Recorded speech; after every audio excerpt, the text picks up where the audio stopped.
हमारी संस्कृति, हमारे संस्कार सदा रहें हमारे साथ। सब्सक्राइब करें तिलक। पिताश्री अपनी तपस्या में ऐसे लीन है कि उन्हें कुछ भी सुनाई नहीं दे रहा। यदि आपने भी मेरी बात नहीं सुनी तो हो चुका असुरों का कल्याण। देवता निर्भय होकर आप दोनों की अनुपस्थिति का लाभ उठा रहे हैं। गुरुदेव, हमारी रक्षा कीजिए। गुरुदेव, हमारी रक्षा कीजिए। अब मैं क्या करूं गुरुदेव, अब मैं क्या करूं?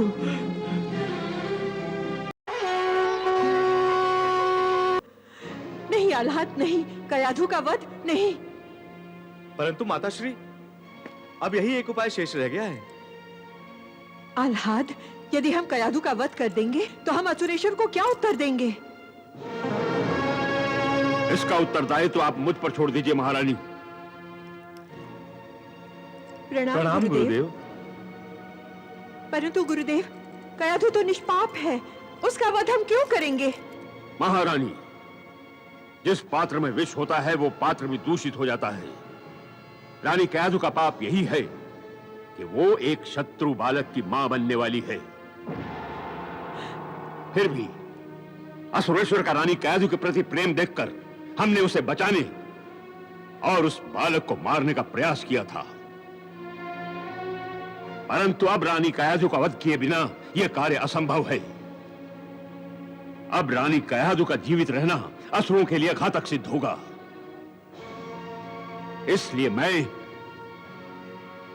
युवराज आह्लाद को यह आदेश देता हूं कि वो रानी कयाधु का तत्काल वध कर दे। नहीं नहीं गुरुदेव, आपकी आज्ञा का पालन अवश्य होगा। यशस्वी भव। नहीं गुरुदेव, ऐसा मत कीजिए। आह्लाद,